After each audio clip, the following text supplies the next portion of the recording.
Hello বন্ধুরা, আজ নিয়ে এলাম টাটকা বাটা মাছের ঝোলের রেসিপি।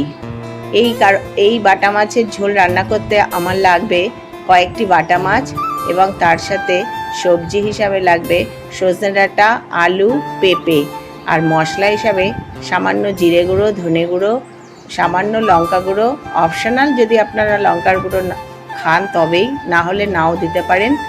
এছাড়া লাগবে নুন, হলুদ, 1 ইঞ্চি মতো আদা, কয়েকটি কাঁচা লঙ্কা আর টমেটো, কয়েক কুচি টমেটো।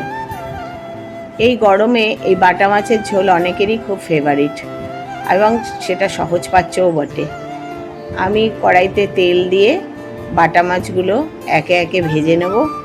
এই বাটা মাছ খুব কড়া করে ভাজলে ঝোলের উপকারিতা নষ্ট হয়ে যায়, তাই আবার একদম হালকা করে ভাজলেও হবে না, মোটামুটি ভেজে এক এক করে তুলে নেব। আমার বাড়িতে বাটা মাছের ঝোল একজন খুব ভালোবাসে বলে আমাকে এটা মাঝে মাঝেই করতে হয়। এরপরে বাটা মাছগুলো সব ভাজা হয়ে যাওয়ার পরে কড়াইতে তেল দিয়ে সামান্য কালো জিরা ফোড়ন দেব। কালো জিরা ফোড়ন দেওয়ার পরে সবজিগুলো দিয়ে দেব। কড়াইতে সবজিগুলো দিয়ে দেব। সবজিগুলো ভেজে নেব একটু, তবে হালকা করেই সবজি ভাজবো, কারণ হচ্ছে খুব কড়া করে সবজিগুলো, সজনে ডাঁটা, পেঁপে, এইগুলো খুব কড়া করে ভাজতে নেই। তাই আমি সজনে ডাঁটা, পেঁপে এবং আলু যেগুলো এই ঝোলে দিয়েছি সেগুলো অল্প জল দিয়ে প্রথমে একটু ভাপিয়ে নিয়েছিলাম। এখন সেই ভাপানো সবজিটা কড়াইতে কালো জিরে দিয়ে অল্প তেলে একটু নাড়াচাড়া করে নেব। এতে দিয়ে দেব সামান্য নুন এবং সামান্য হলুদ গুঁড়ো। নুন হলুদ সহযোগে সবজিগুলো হালকা ভেজে তুলে নেব। সজনে ডাঁটা এবং পেঁপে, আলু দিয়ে এই ঝোল খুব সুস্বাদুও হয় এবং উপকারীও হয়। এবার একে একে আমি সবজিগুলো সব অন্য পাত্রে তুলে নেব। খুব কড়া করে সবজিগুলো ভাজবো না, হালকা ভেজে নিয়েছি। দেখুন বন্ধুরা, কড়াইতে আমার সবজিগুলো হালকা করে ভাজা হচ্ছে। এবার এই ভাজা সবজিগুলো আমি অন্য পাত্রে তুলে নেব।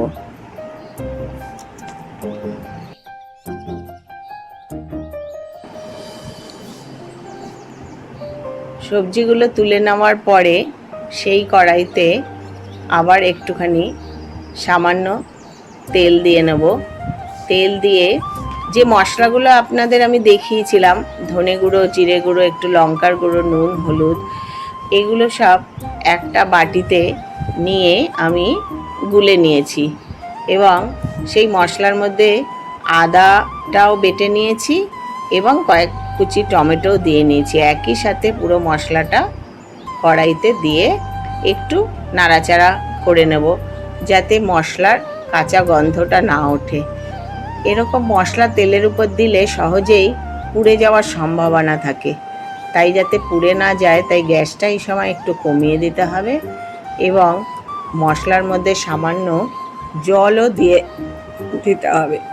আমিও তাই করলাম। এই মশলার মধ্যে একটু সামান্য জল দিয়ে মশলাটা কষিয়ে নেব। এর মধ্যে আদা রয়েছে বলে আদার একটা কাঁচা গন্ধ ঝোলের মধ্যে থাকতে পারে, তাই মশলাটা একটু জল সহযোগে ভালো করে কষিয়ে নেব।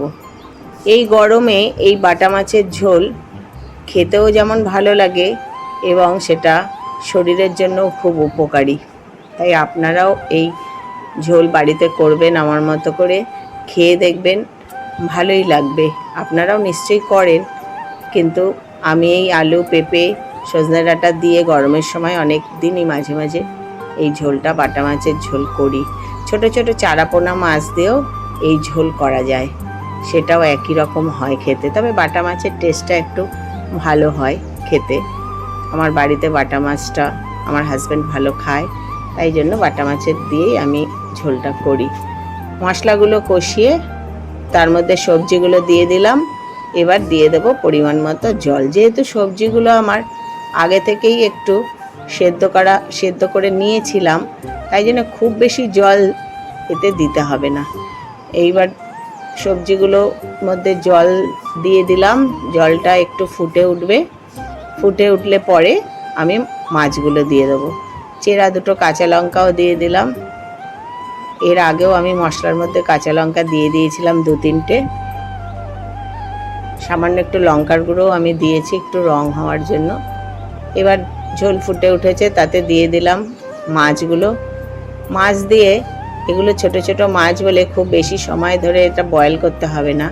যদি ওভারকুক হয়ে যায় মাছগুলো তাহলে খেতে খুব একটা ভালো লাগে না। 5-7 মিনিট ঝোলটা ফুটিয়ে তাহলেই হয়ে যাবে আমার বাটা মাছের এরকম সুস্বাদু ঝোল।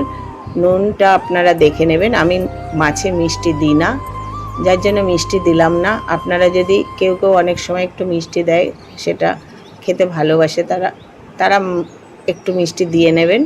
আমি কোনো মাছেই মিষ্টি দিই না বলে আমি দিলাম না। আমার হয়ে গেল সবজি দিয়ে সুস্বাদু বাটা মাছের ঝোল, যা এই গরমে খুবই উপকারী। নমস্কার।